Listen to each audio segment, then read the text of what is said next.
Welcome to Not Your Ordinary Parts podcast, a podcast where we talk about hard things associated with the human experience with the goal of increasing growth, awareness, and healing.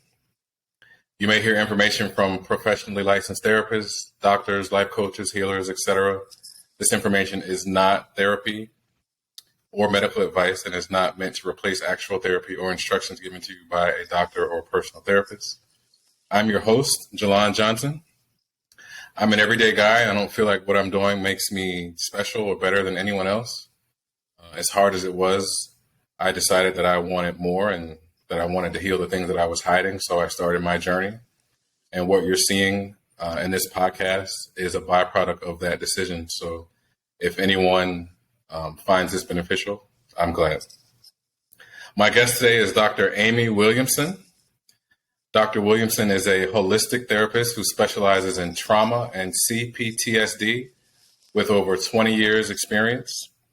Dr. Williamson helps her clients assess their full potential in a realistic and meaningful way that allows them to find the answers that lie within. So, Dr. Williamson, welcome to the show. Thank you for being my guest. I gave a bit of a brief introduction, but if you could you tell us a little bit about yourself so the audience can know more about you? Sure. Thank you for inviting me. I'm really excited to be here today. My experience is probably like a lot of other therapists. I found myself kind of in a fairly unhealthy childhood situation, a lot of trauma growing up, and had a lot of symptoms related to that, and ended up in and out of therapy from the time I was like 15 or 16 years old. And so when I decided that I wanted to become a therapist, my goal was really to help ease people's suffering in the world. Like, I knew there was a lot of people who were in similar situations, many probably worse than mine. And so I started that journey really when I first started college. I knew I wanted to major in psychology, did that. I've also been a professor for 25 years, teaching psychology. So both of those parts kind of inform each other.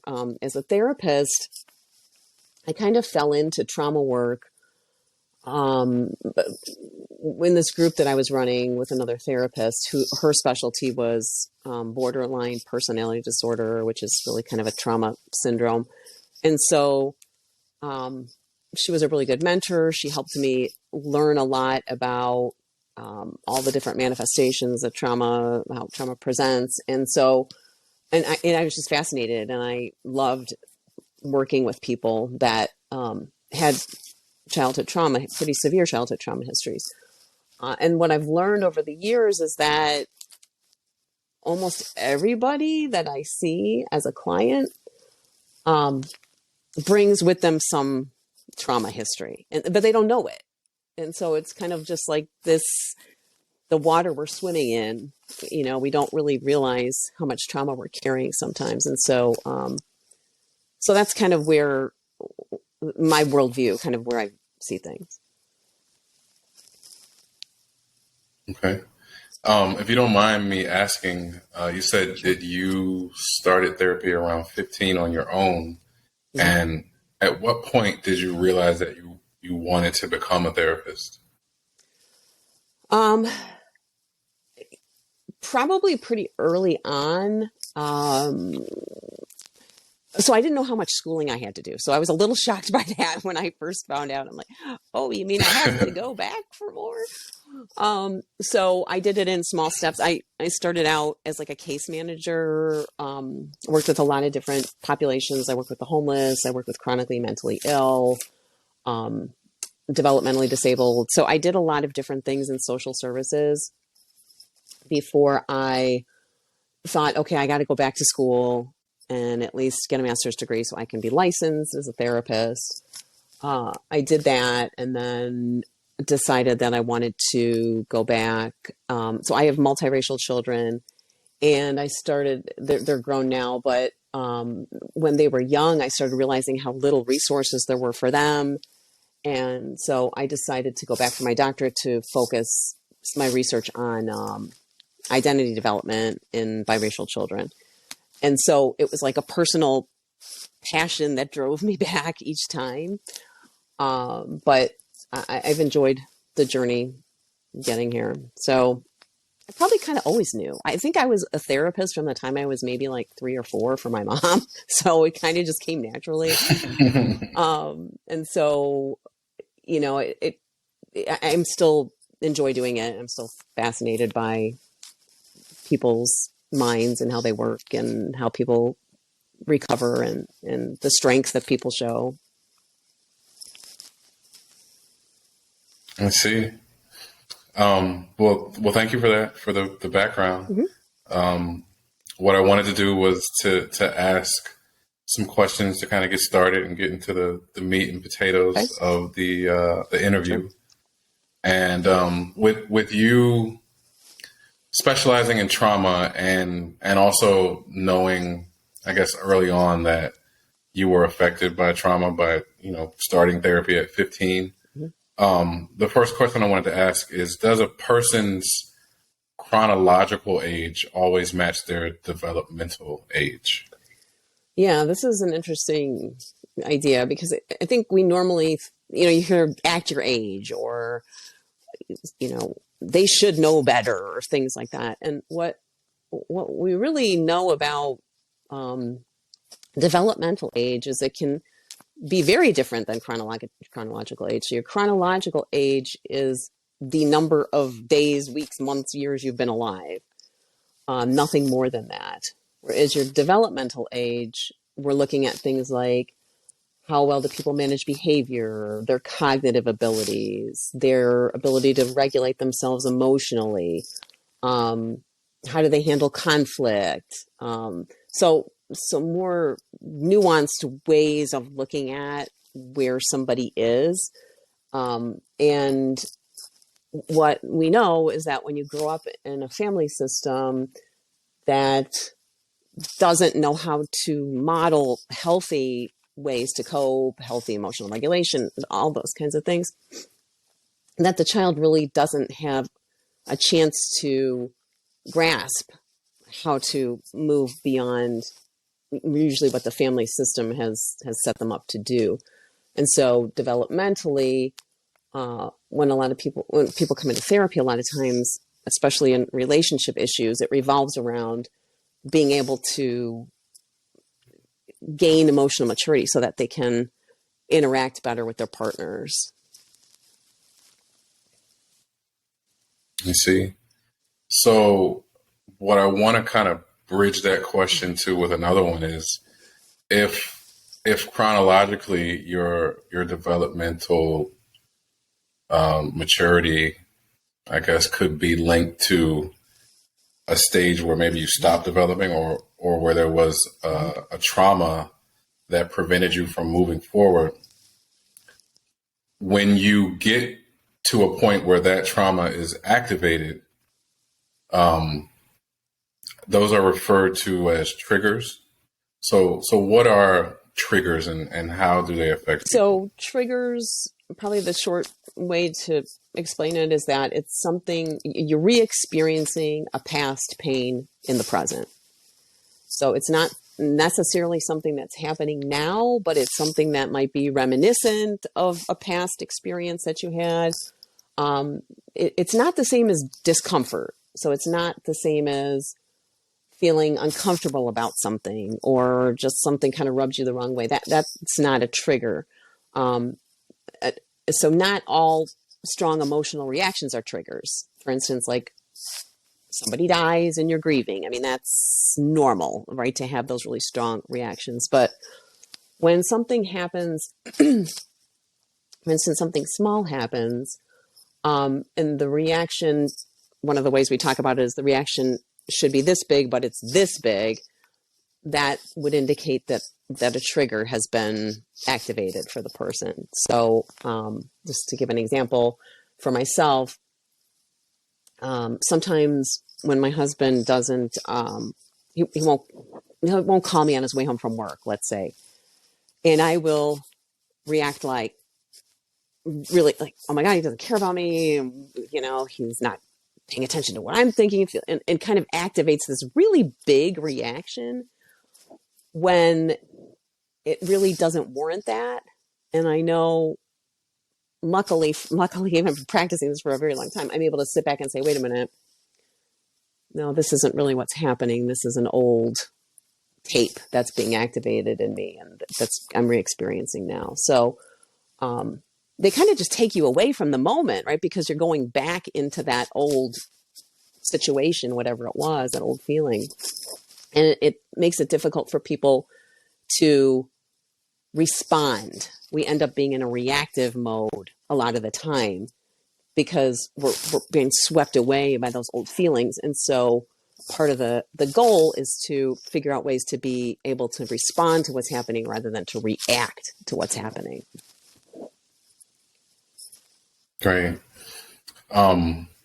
So if you are reacting to an old wound, we'll call it, would that be considered a trauma response? And what is a trauma response?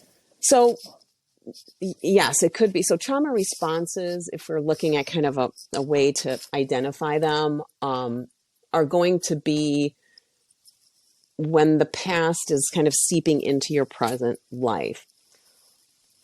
But typically when we talk about trauma responses, we're talking about people that end up engaging in certain sets of behaviors. For instance, one of the common ones, so these, let me back up for a second. So these are solutions that we used as children to be able to cope with what was going on around us.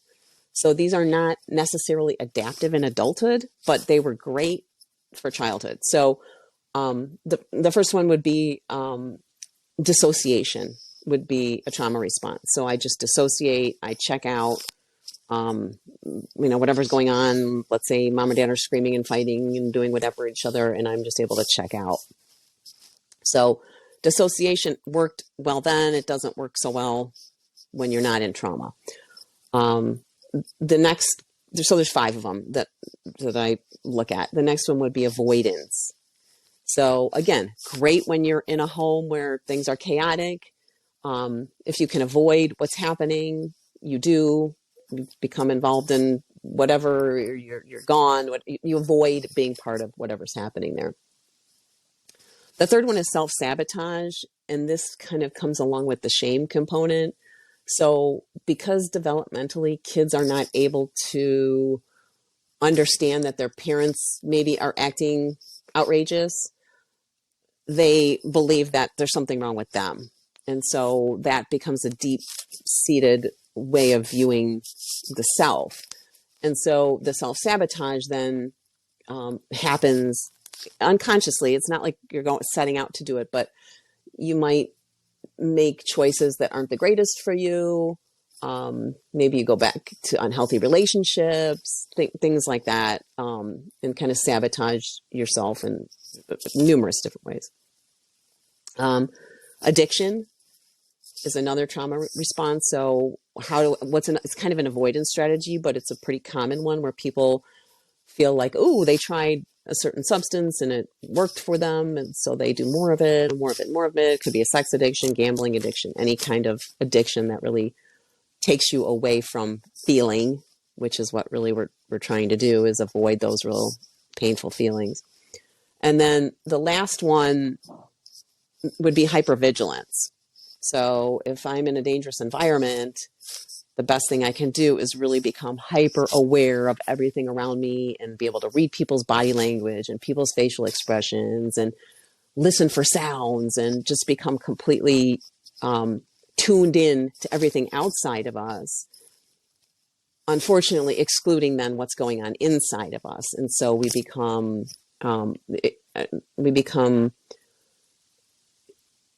unaware of really our own internal processes. And that's also a really hard place to be, because we don't know what's going on inside of ourselves. So we don't know what we want or need or anything like that. So all of these, I guess they're not bad in and of themselves. These are good ways to cope when you're a kid and there's nothing else for you to do.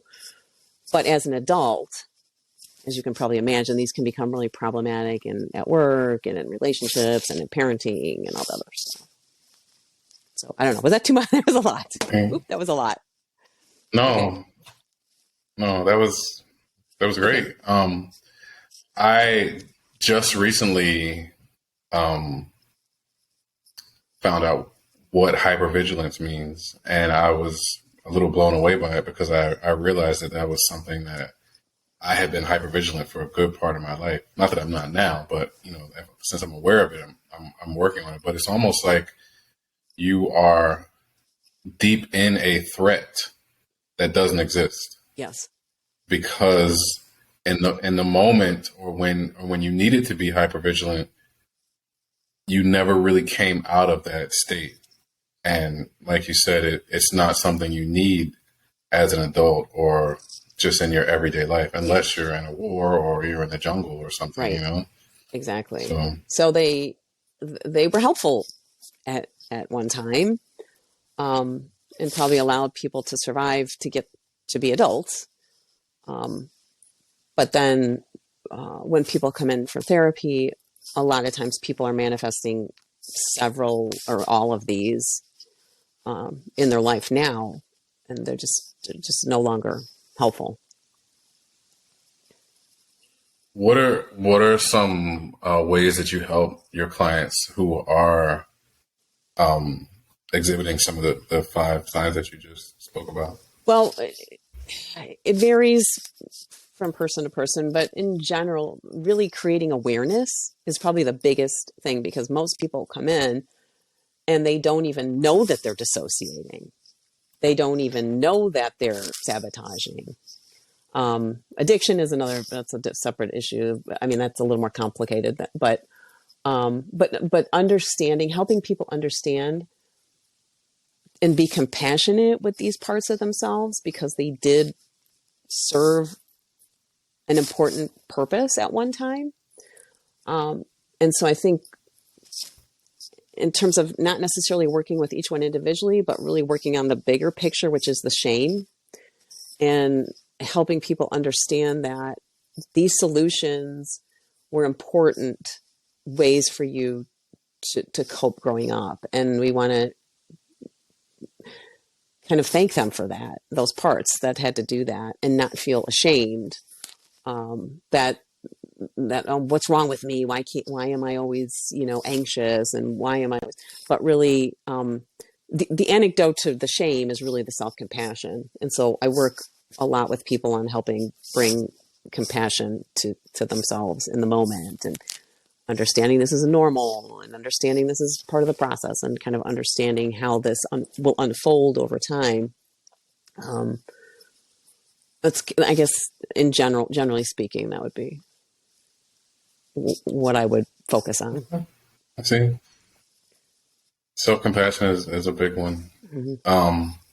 I wanted to kind of branch a little bit off of the trauma responses, because I know that there are several defined trauma responses. So the first one that I wanted to ask about is, what is the fawn trauma response? Okay, sure. So the fawn trauma response.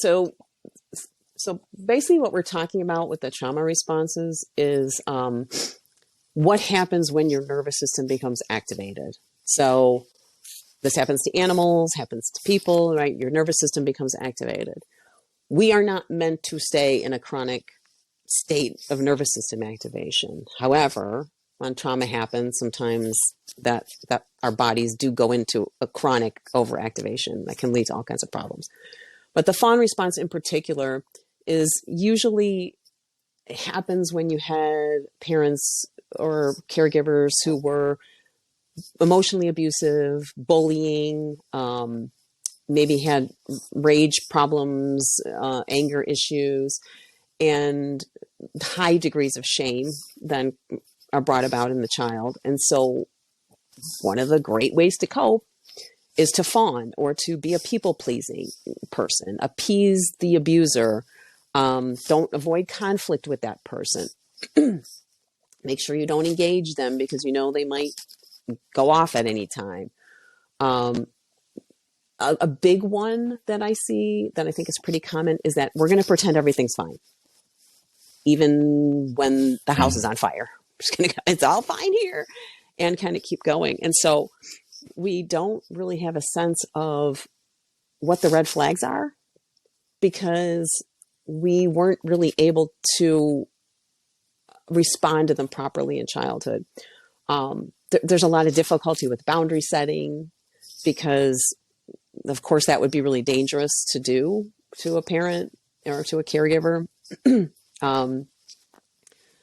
People have difficulty learning to communicate their discomfort because, again, they have to suppress all of those needs in favor of appeasing the person with the power, the parent, whoever was raising you. And a lot of times people who use the fun response a lot will be anxious. They'll present with anxiety. They'll present with a lot of fear of disappointing other people, fear of not being okay, fear of not doing things right, that kind of stuff. I see. What about the fight trauma response? Okay, so the fight trauma response is one that most of us probably have heard of. Most people have heard of fight or flight.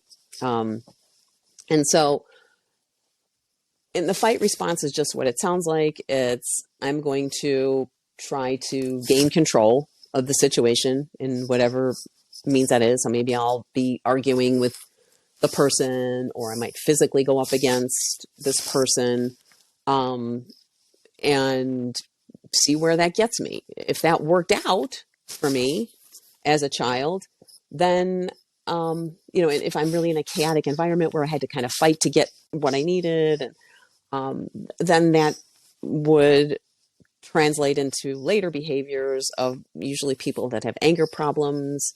They've learned to control things by bullying or being angry with people, maybe having explosive kinds of behavior that they engage in. They lash out. They're highly critical of other people, typically.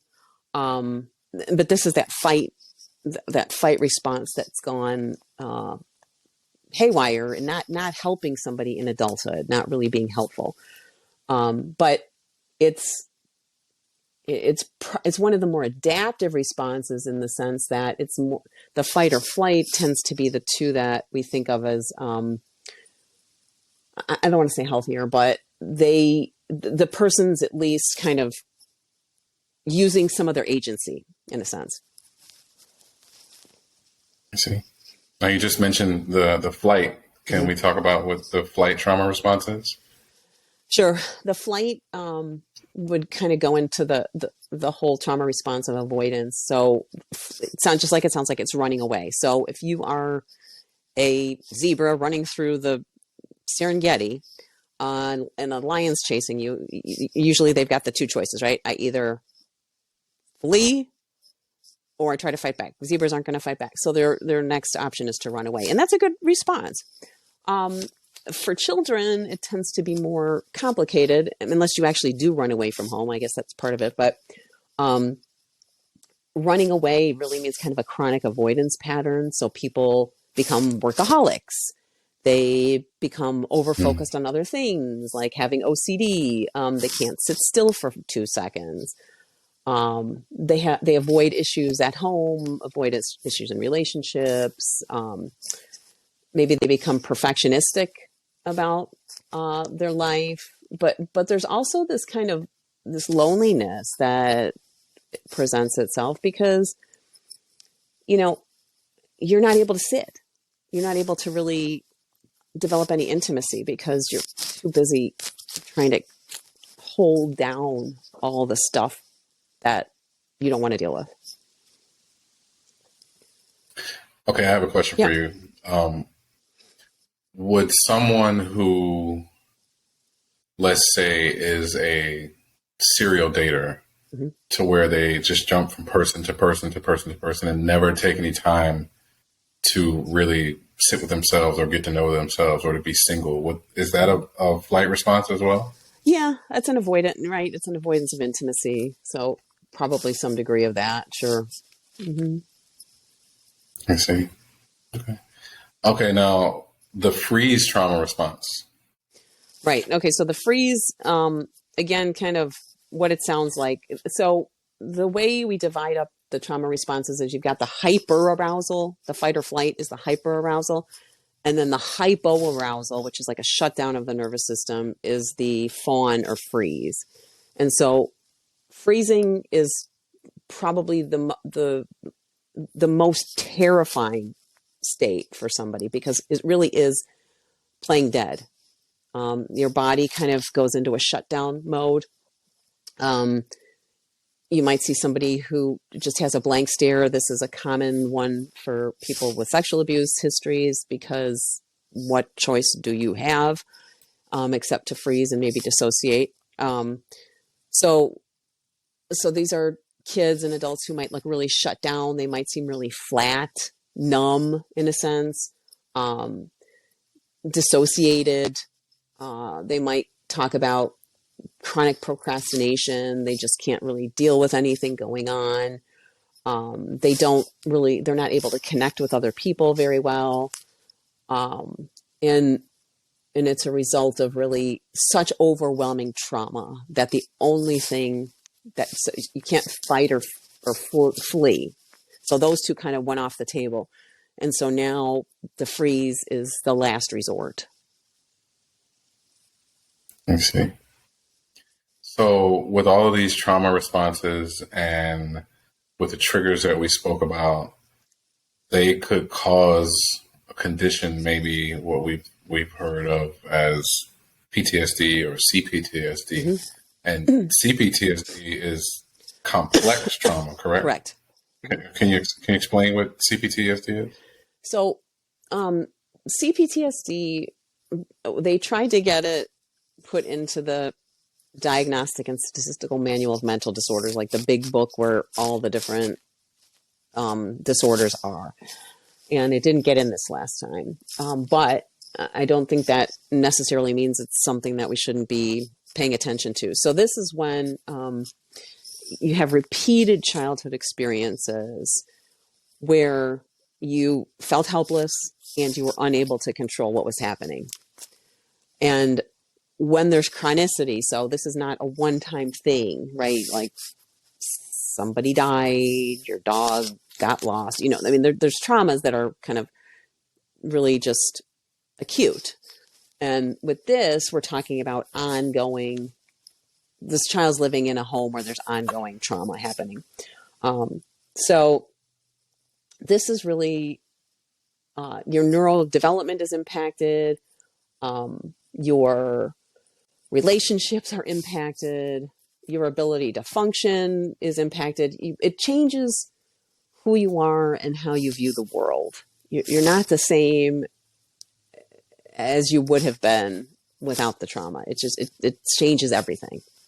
And so when you see that happening, what we know then is part of us is still that child that experienced all that.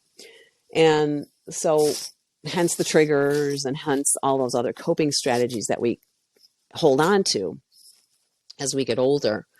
But with CPTSD, what we know is that, this is a child who was scared. They were helpless. They were neglected. They were, and by neglected, I mean their emotional needs weren't tended to in any way. So they had to figure it out themselves. And so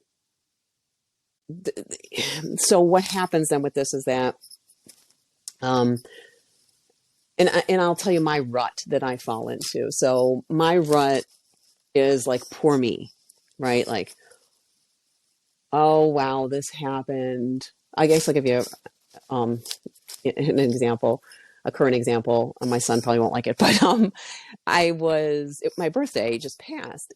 And my oldest son, who lives out of state, I didn't hear from him that day. And I thought, oh my gosh, I can't believe he didn't call me. And, I'm just down on myself and my life just sucked. Like it was this globe. It was like this cloud over everything. And I had to step back. Now I used to spend months probably in like, poor me, life sucks, and why has this happened to me? And I'm, so sad about it. And there's nothing I can do about it. And I spent a little time in that. And then I'm like, wait a minute, this isn't really helpful. Is this really true? Is this really what's happening? And kind of stepping back. So the way progress gets made is that you're able to kind of step back from those responses and find a wise inner parent in yourself that you're able to go to. And that's the self-compassion, the compassionate part of yourself, or the part of yourself that can say, wait a minute, you have choices. You're not stuck anymore. You're not trapped anymore. You were, but that part, right, that's not there anymore. And so helping people to overcome that kind of victim mindset that somehow I'm overwhelmed, and then I don't know what to do, and I can't make any change. And you're kind of feeling that, that inability to have agency, and you didn't as a child. And so that gets kind of locked in for people that have a lot of trauma, and it's difficult for them to really see, like, oh, wow, I don't have to stay in this crappy relationship. Oh, wow, I don't have to stay in this crappy job. I can do something different. And so, I guess I'm kind of talking beyond TPSD, but no, you're fine. In terms of, it's not something that has to permanently disable or cause people to live in kind of permanent dysfunction. It can be managed. I see. Why is it that people who have experienced traumatic events avoid confrontation? It's terrifying, because it might mean that other person is going. It goes back to the trigger, right? It's not about really what's happening now, but it's about the avoidance of discomfort that one might have. One of the things I talk to my clients about, because we do work a lot on boundary setting, and a lot of times, but it was so uncomfortable. And I'm like, yeah, boundary setting is uncomfortable. It's going to always be uncomfortable. And getting past that, sitting with some discomfort, is going to be a really important piece of it, because conflict is uncomfortable in general, but for people that grew up in homes where it either was, heavily punished for, you were heavily punished if you disagreed, or, whatever else was happening to you at the time, it's an added layer of danger that comes with confronting. I see.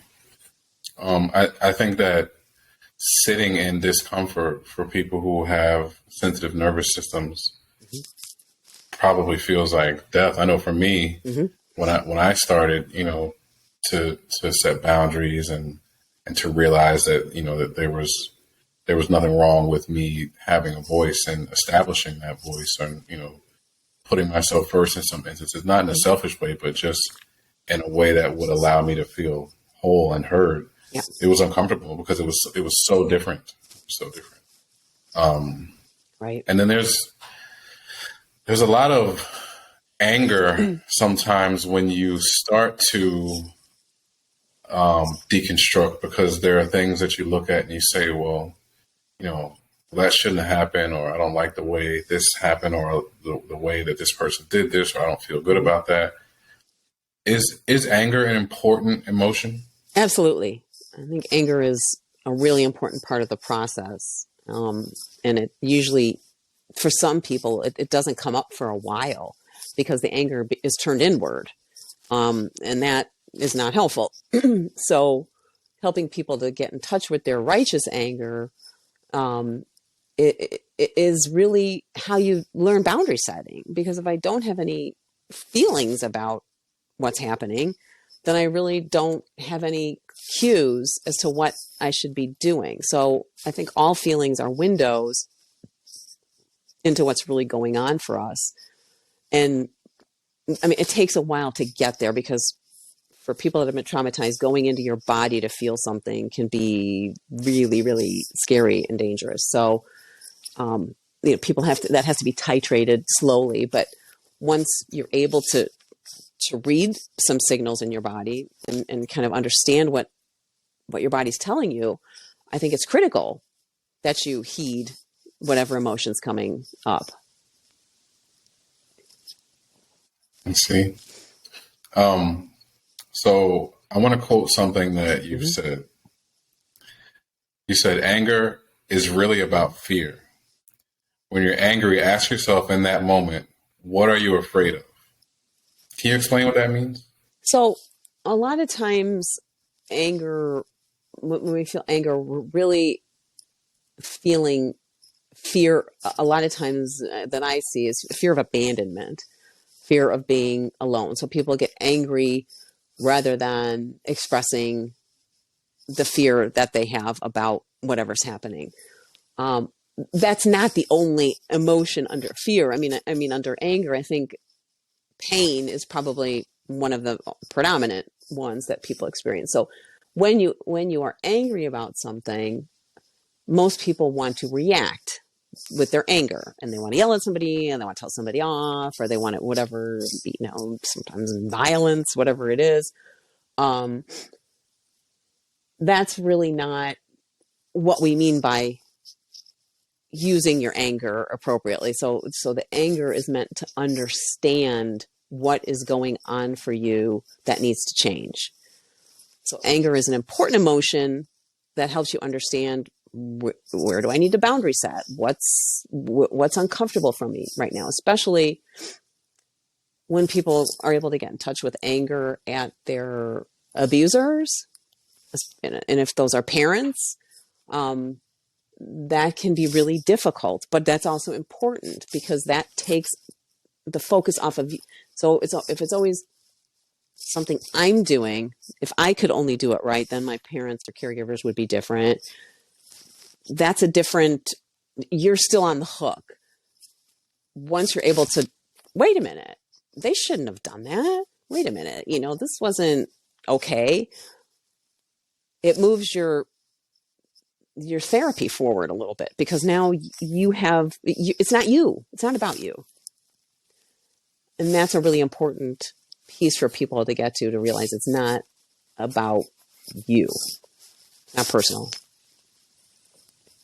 Right. I think it takes a lot of work to get to that point where you realize it's not about you and that it's not personal. Yeah.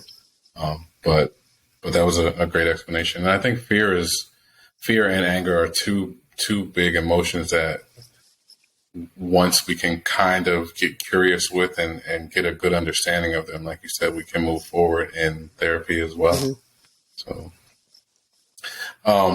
So another question, mm-hmm. If you could use your platform and what you do and who you are to encourage anyone who might be struggling with the idea of therapy or feeling comfortable talking to someone about their big feelings or their emotions who hasn't done it, yeah, and is afraid of it, what would you say? I'd say don't be afraid to find somebody who is the right fit for you. Not every therapist is the right fit, and it's okay to therapist shop in a sense that you're looking for the right person. Because I think particularly people who have issues with fawning, people pleasing, they just think, okay, here's my therapist and I'm stuck with this person. And that's not the case. I mean, therapists know that our clients want somebody who's a good fit. So don't be afraid. If you had a bad experience, don't be afraid to look for a person that feels right for you. You don't have to live with all of these symptoms that we talked about. There's ways to get past these things. There's ways to have a better life. There's ways to feel better about your life. There's ways to experience the world different than how you've experienced. And I know it's scary to start and to talk to people about these things, but that will help. That's the way to reduce shame. I mean, shame thrives in secrecy, and so the more we hold it in, and the more we don't talk about it, the more it festers inside of ourselves. And so, I'm a fan. I think therapy should be like the same as we go for a tune-up for our car. I mean, we should be going for tune-ups, every once in a while for ourselves. There's nothing wrong with it. I know there's still some stigma around it, but hopefully, that'll continue to get better and better as younger people I seem more open to it. Agree.